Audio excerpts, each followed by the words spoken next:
Hi and welcome to School Shorts with me, Melissa Chan Green, journalist and mum of two with a passion for education. And in this episode, we're talking with Jo Robertson of Tricky Chats Parenting about relationships, sex education and online safety, the age-appropriate conversations you can have at home, the curriculum that happens in schools, and as parents, how you can feel confident supporting that. Jo Robertson, thank you very much for being with us. It is so good to be here. I've had many chats with you about this topic kind of offline, so I'm glad that we can share this information with parents now. And I think I want to start especially with what's happening in schools. So what is there in terms of relationships and sex education and the curriculum? Yeah, so the curriculum itself has gone on quite a journey over the last, let's say, 50 years. I would imagine. Yeah. So if you can imagine, we started out with the basics of safety. So don't get pregnant and don't get an STI. That was like core principles of the curriculum. And then we transitioned into what we call relationship and sexuality education. You'll hear potentially, ministers or MPs talk about RSE. And that's the Relationship and Sexuality Education curriculum. And that has been quite a broad, I guess you could say, conceptual framework for the fact that we need to talk about much more than just safety. So we need to talk about consent. We also need to talk about gender, potentially. We need to talk about sexuality. We need to talk about respecting each other. We need to talk about how do you have empathy in your relationship. So it's kind of like a much bigger picture. And so that came out and was, there were many steps in that process, but in brief, short form, that came out in 2017. But prior to that, we had a 2007 curriculum. So the 2017 one has now been rolled back, and we've transitioned to the 2007, which is all that stuff essentially without three pieces. So sexuality and gender minority groups being really addressed or understanding the issues that those particular groups face. And then also rolled back has been porn literacy and media literacy, because that was part of 2017. So now you can't actually find that curriculum anywhere. Like if you hunt for it online, it will say these resources have been taken down and refer to the 2007 curriculum. Right. So a little bit more of a more basic version. So if you're wanting your children to learn about that, then really you should be understanding that that's up to the home. That's where you should be talking about that. Yeah, definitely. So what's probably really important that people often don't understand is that these are guidelines. So there's not a mandatory expectation like there is in maths or English around what's going to be taught. We have what's called a devolved education system, where in some subject areas we've got people at the top making decisions, but in this particular one, it's down to the individual school. So within one suburb, like my suburb, for example, there's 3 primary schools, and all of those will be doing their RSE a little bit differently. The mandate is that every 2 years, a school must do community consultation.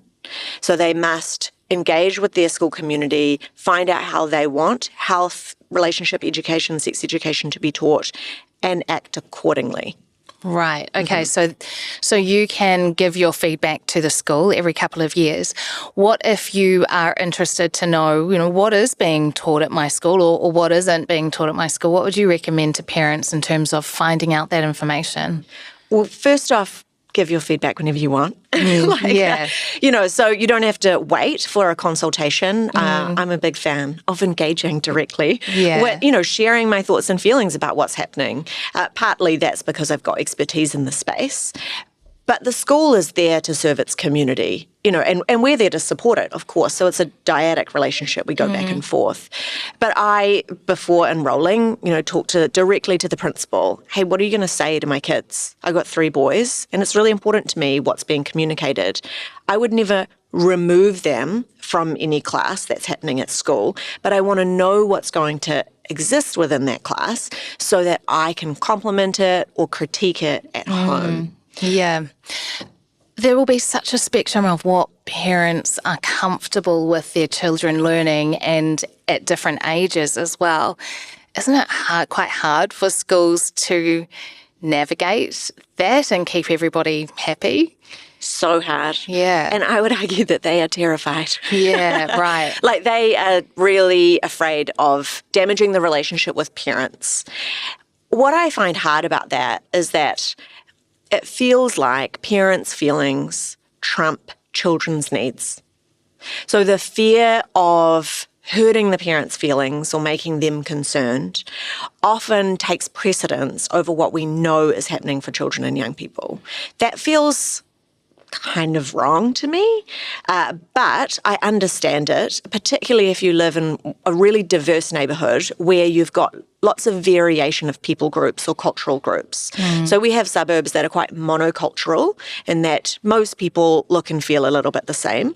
But if you're in a neighbourhood where there's lots of diversity, you're going to have an even more difficult kind of school environment where they're trying to cater to lots of needs. So do you think potentially through no fault really of the school, or because the school is placed in a tricky situation, that there will be students that perhaps aren't getting the information that you think they should be getting around relationships and sexuality? I would say it's safe to assume that in most schools, there is not as much information being shared as you would assume.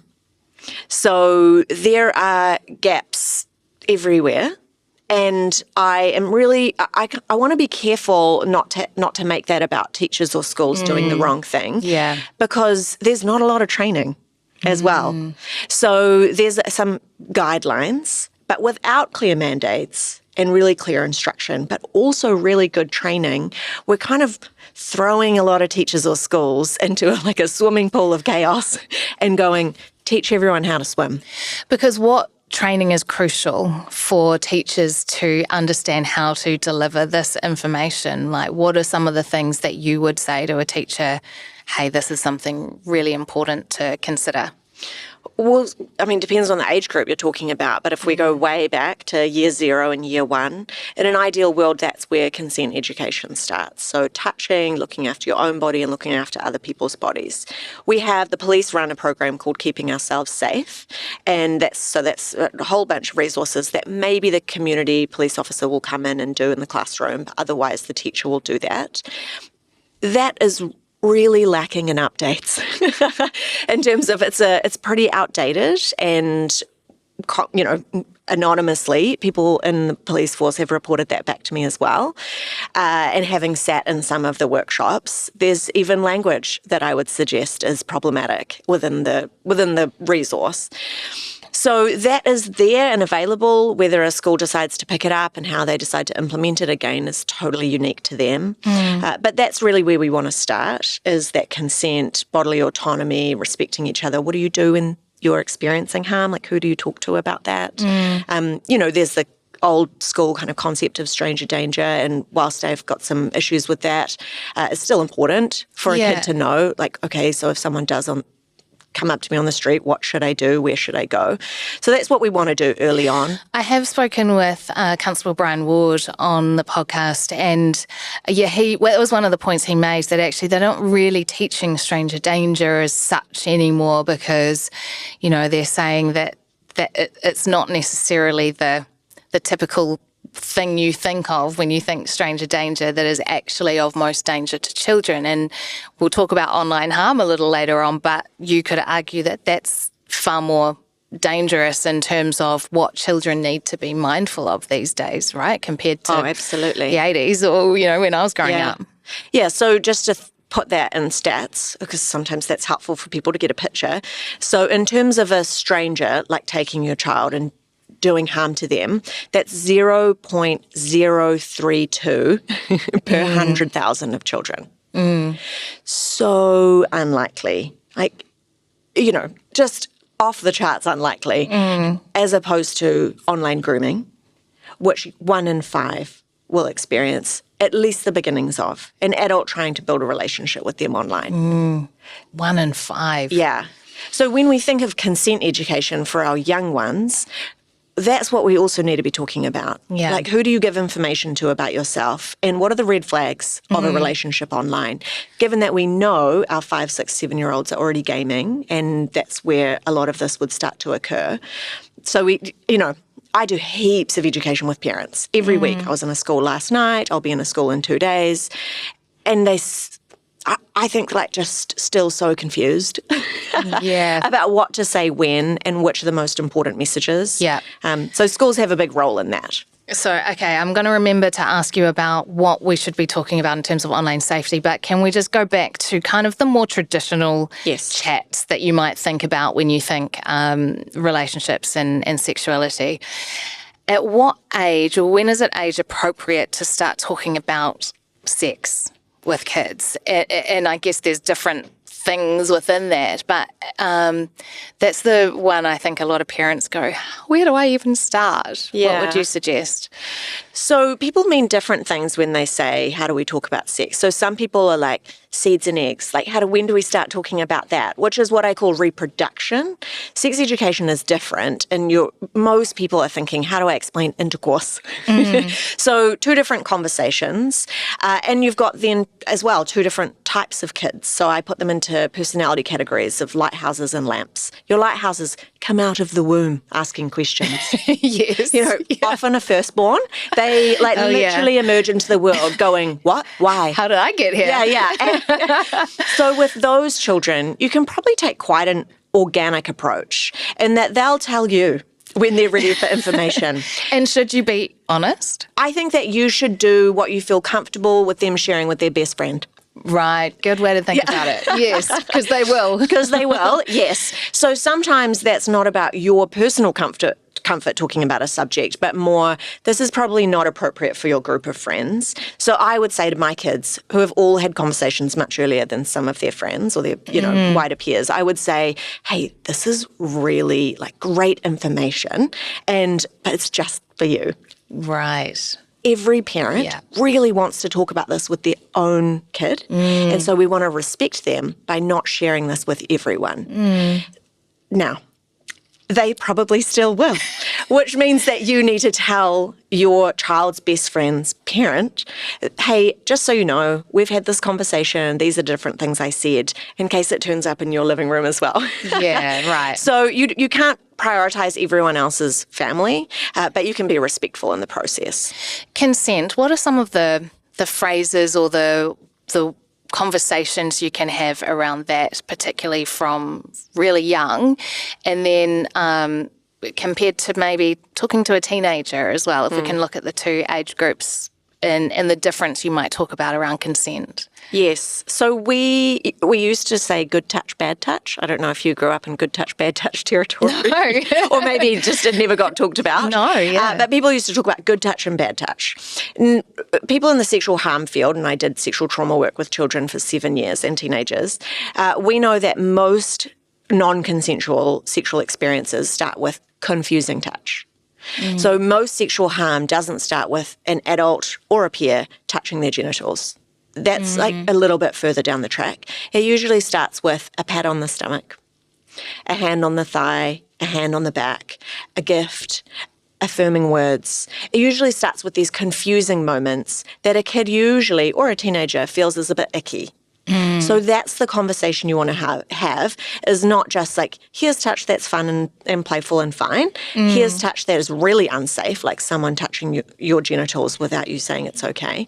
But here's the confusing stuff. So my oldest is just shy of 12 and he goes to camps now and, we have to release control of them into the world. Yeah. But that means that we do lots of role playing and extensive conversations. Right? Okay, so what would you do if at camp another kid or a teacher came into the bathroom, they didn't touch you, but they just like peeked in while you were having a shower? Because that's confusing. Well, they lingered a little bit longer than you felt was appropriate. And then we role played out like, oh, he was like, that would be weird. Yeah, okay. So who would you tell? And then who would you tell if that person didn't take you seriously? Like flesh it out a bit more. And you're giving them permission to say there was something confusing, and it's okay to talk to someone about something confusing that's just as valid as something that is bad touch. Yes. Because otherwise, children probably think, oh, I don't know whether I should say anything about that. Maybe it wasn't. Maybe it was fine because I was always told it was just people weren't allowed to touch me on my genitals. Yes. That's all. Yeah. Yeah. They often don't want to be dramatic. And they don't want to make parents particularly feel uncomfortable. It's really ingrained in our kids to, not manage our emotions. Like that's quite maybe taking it to extreme. But they don't like rocking the boat, really. Yeah. They don't want to make us upset. Why would they? That generally ends badly, And so they tend to stay quiet about things that they think will rock the boat. And this would be one of them. So I am really big on talking about vibes. And, our kids, I'm a big advocate for risk.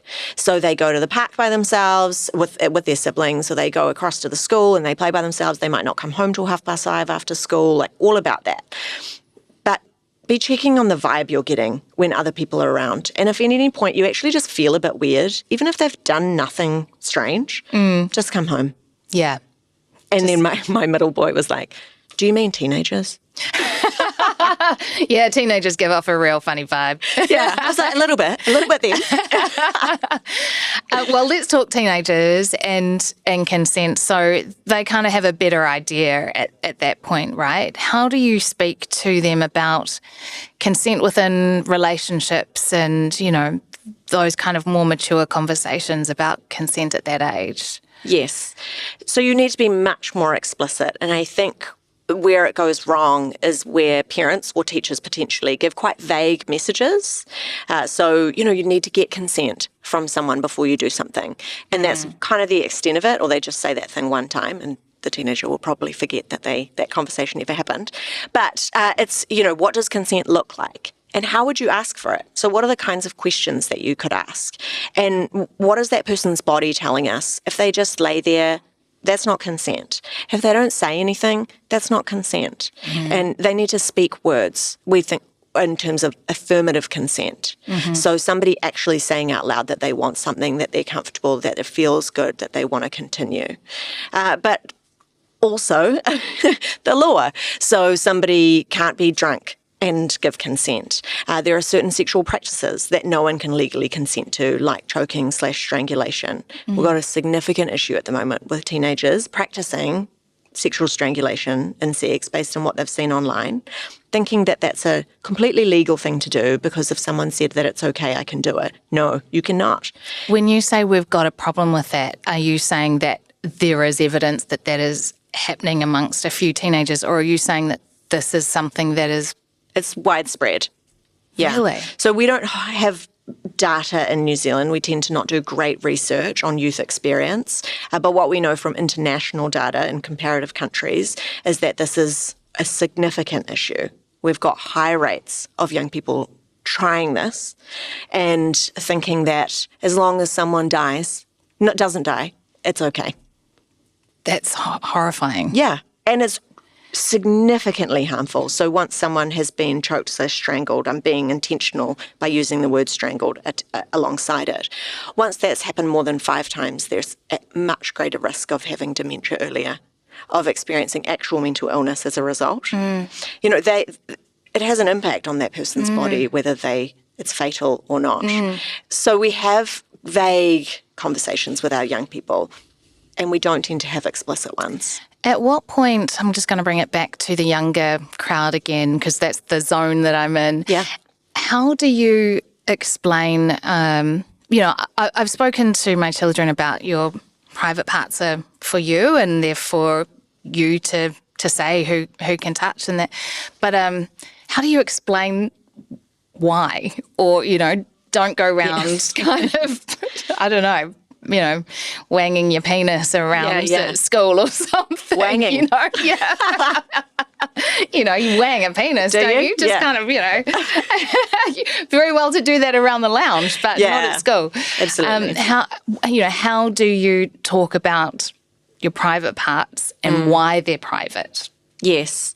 So just going back to something you said right at the beginning there, that it's something that is only okay for people to touch if they say it's okay. It's not okay ever when they're young. Right, yeah. So whether they say yes or not, and that's something that I actually communicate with my kids, is that even if you've said yes, it's still not okay. Because someone putting you in a position where you feel you need to say yes. To say yes. That is a dangerous person. So consent doesn't apply to our young ones.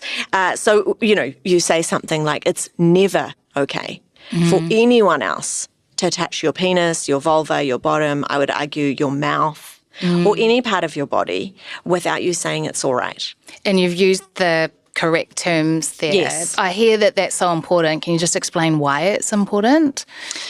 Yeah, so we know based on research that young people, children who feel confident about their bodies, so they understand their bodies, they understand anatomy, they tend to talk about body and autonomy and consent and body parts more comfortably with adults, that they're more likely to say an explicit no when something happens. They're also more likely to report when something happens. So if you think a child who's had, a few conversations, anatomically correct terms, of course, with their parent, then they speak louder, which doesn't make it,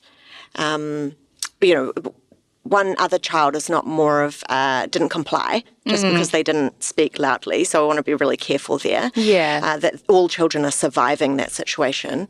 But they tend to have more confidence in their autonomy. So also because it's easier to report what's happened when you know where something has happened. Yeah.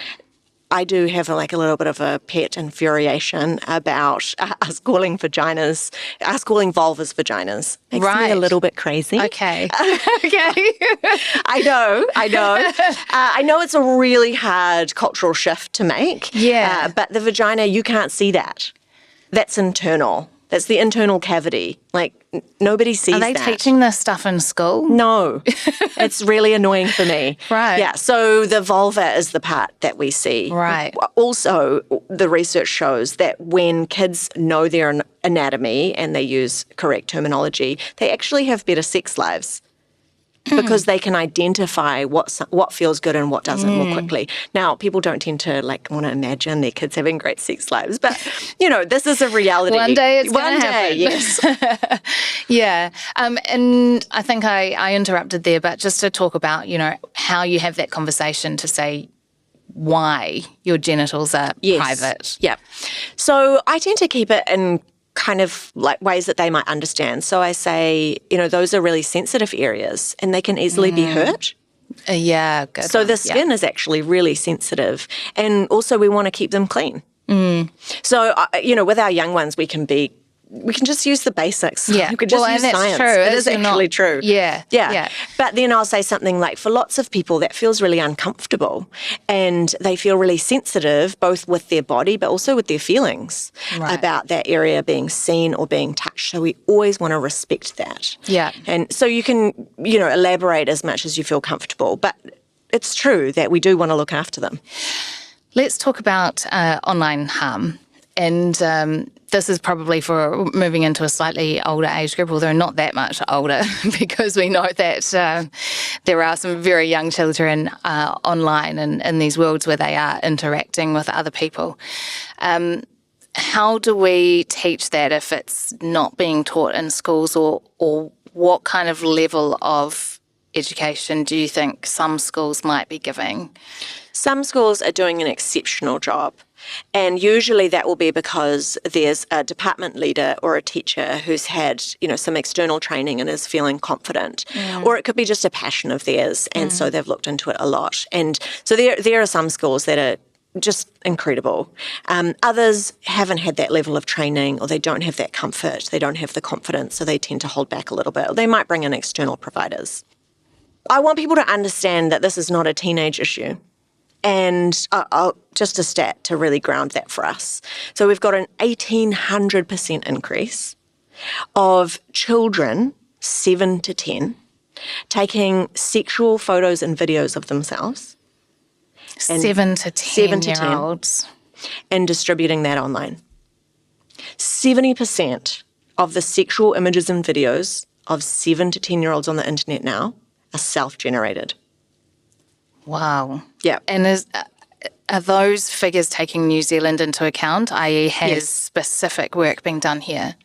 That's the global data. And so it takes into account, all the countries. Now, what is tempting to do is to say like, oh, well, we don't really know what's happening here. And like, it's probably something happening to some vulnerable child somewhere else.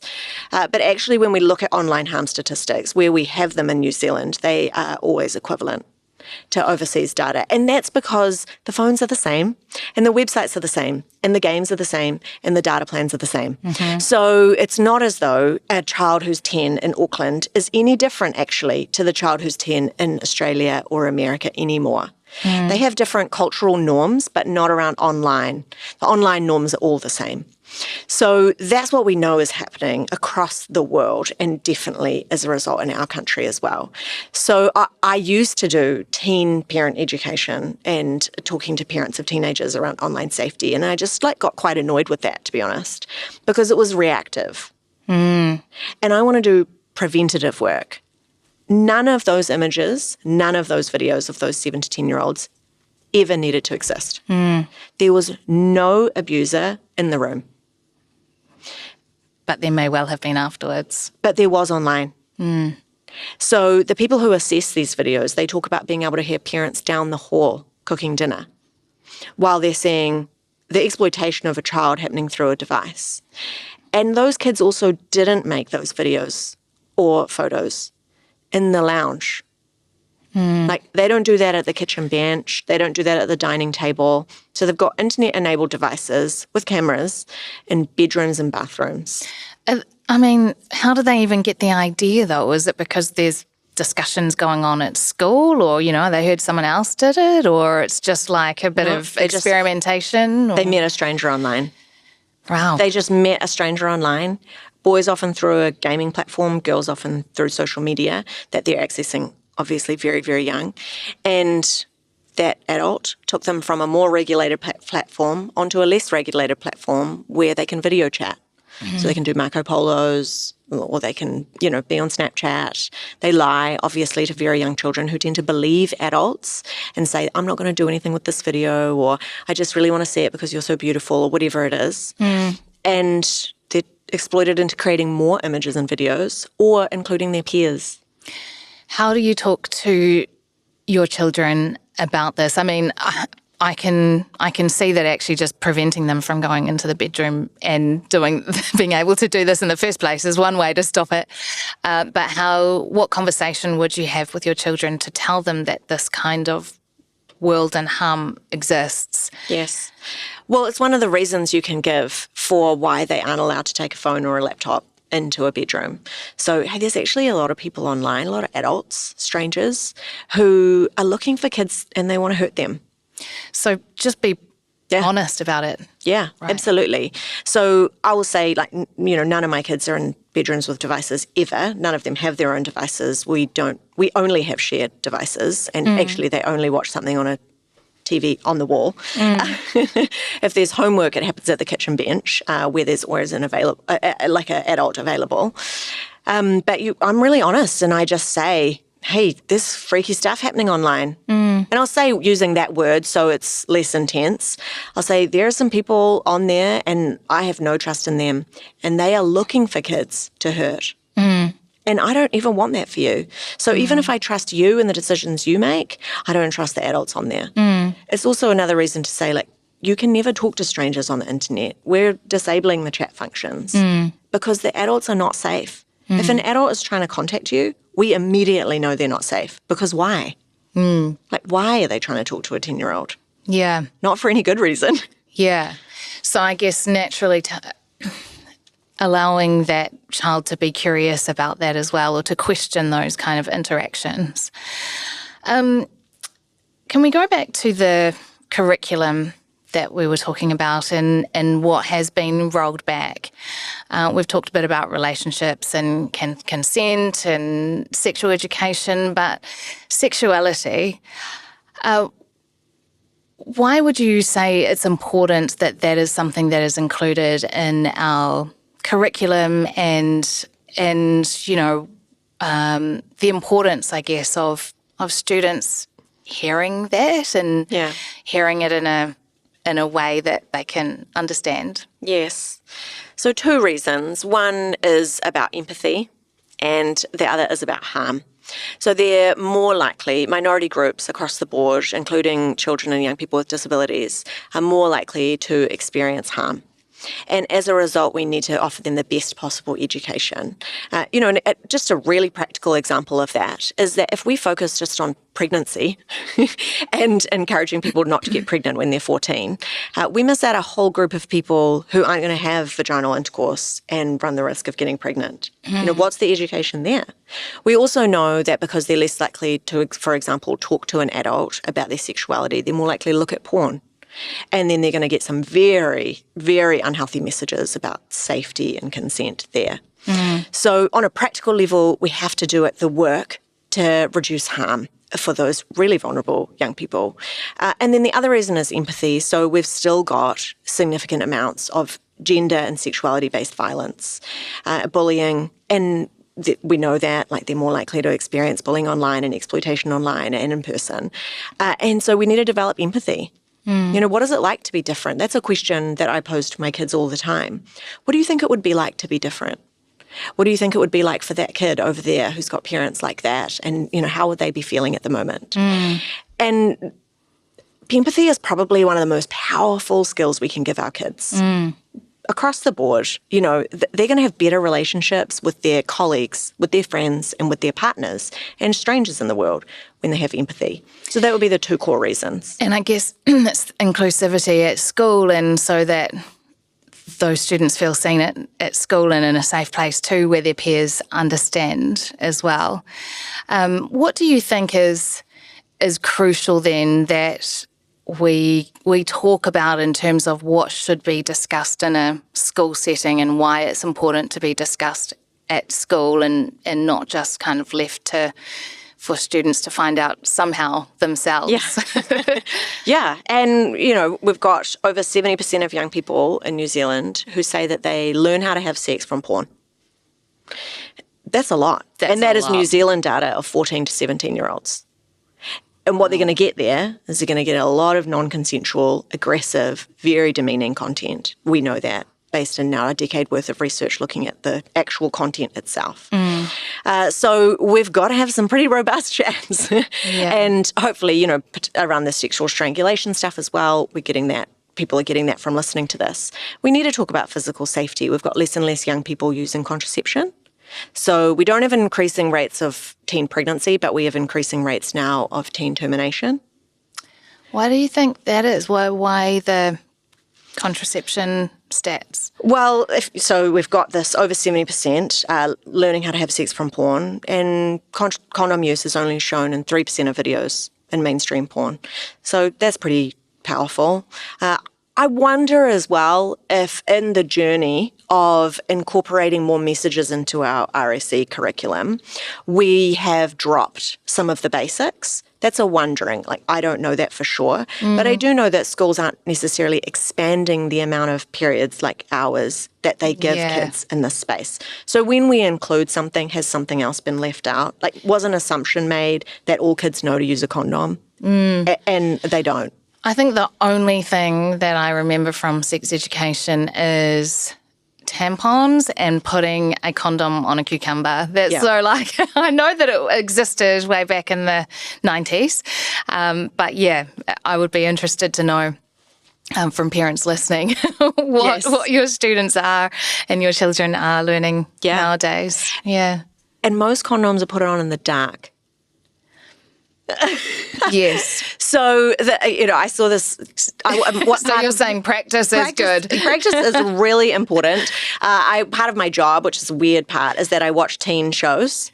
What are teenagers watching and listening to teen music? It's a very strange thing. I wondered where you were going to go with that. Yeah. Yes, I know. Yeah. But I watched this show called Forever, and it's really great in lots and lots of ways. And one of the things that I loved about it was that the dad, with his teenage son, he throws him a condom because he knows he's in a serious relationship, and he says, put it on. And it's not on himself, sorry, but there's an object of some kind, I can't remember, and he puts it on. Then he turns out all the lights and he closes the curtains and he says, do it again. Do you recommend doing that? Totally. Yeah. Yeah. And even if, you don't want, I've got 3 boys, like I said, I don't particularly love the idea of them having sex when they're teenagers. Will I be asking them to wait? Yes, I will.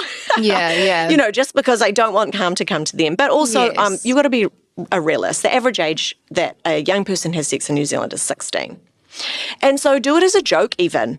Like, just, hey, we're going to do a funny thing now. It's going to be weird and you're going to get on board. And maybe you're not going to have sex for another 3 years, but we're doing it anyway because it's funny. Yes. And afterwards, I'm going to give you some kind of reward. Make it a laugh. Yeah. And so it doesn't have to be super serious and intense. Yes. But it's very effective. Yeah. Is there any final word you would say to parents as advice for how to approach these discussions either at home or with the school, if you just want to make sure that your children are getting the kinds of information that you would like them to get? So definitely ask in detail what's going to be provided at school, and so talk about that stuff with your kids before the class. Like before the puberty session, before the sex ed session. Prep them. Prep ahead of time, before keeping ourselves safe. Talk about it early, because your kids need to know that you're the expert, not that other person, because you're the person with the relationship with them. And you want them to come to you if you've got any questions. Absolutely. Yeah. The other question that I get asked a lot is who should do the talking? So should mums talk to daughters and should dads talk to sons? And we know that the majority of education on these topics happens from mums. Dave and I, that's my husband, we have a take turns policy. So it'd be really easy for him to kind of abdicate and be like, Jo, this is your thing. Yeah, because it is your thing. Totally. Like that would be easy for him. But, I say to Dave, I'm like, what if I die? Then they won't know to talk to you. Yeah. And what if I'm away and something happens? They need to know that both parents are fully competent and confident to talk. So we take turns. I can imagine too, it's also important to hear, especially kind of around messages of consent, to hear that is an issue that is important for men and women. Yes. That is an issue that affects everybody. Yeah. And to hear those perspectives. Yes. So when I had the porn conversation with my oldest, which he was like, people put videos of themselves having sex on the internet. That is so weird.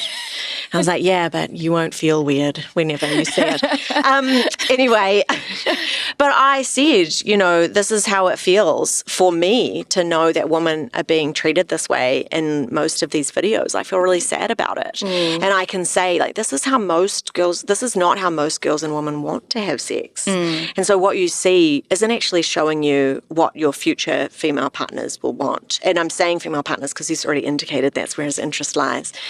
So I can say as a female, this is the experience, and prompt empathy in him. If I can throw in one last piece, is that the average age that a kid sees porn is 12, right? So you got to talk before then, definitely. But you've got 10 to 12 years of what I would call really great media literacy time, where everything they watch you can use as preparation for the more gritty stuff that they'll see later down the track. So wherever you see them, watching a TV show, a movie, seeing an ad, a billboard that you think is slightly questionable, this is not about running from the world. It's about teaching them how to live in it. Yeah. Throw some critical thinking on top. There's so many examples. The boys watched Richie Rich, and I was like, why is the boardroom just full of white men? And they didn't notice that. Yeah. Or we watched Jumanji, and I was like, why is she wearing a crop top in the jungle? Right? That's weird. Yeah. And so you just throw critical thinking through all the media they're consuming for that 12 years of preparation before they see stuff, that they can develop those skills. And then they're like, oh, yeah, I know what to do now when I see women being treated badly or racism, in media. They can critical think for themselves, and then you don't have to teach them everything explicitly because they're going to start to pick up those things themselves. You're still doing it. But the base is there. Yeah. You've built a base, and you've also built a base of conversation. Yeah. Wonderful. Thank you so much. I'm sure there will be lots of questions that families have after listening to this too. So if those come through, then I'll get you back in to answer all of those. Part two. Yeah. Thank you so much. Thanks You're for being so with us. welcome. Thanks so much for tuning in today. If that topic was helpful for you and you'd like to hear more, please do like and subscribe. It sends me that feedback. School Shorts is all about supporting busy parents who want their children to thrive. Follow on social at School Shorts NZ for fun ideas, helpful resources, and exclusive giveaways.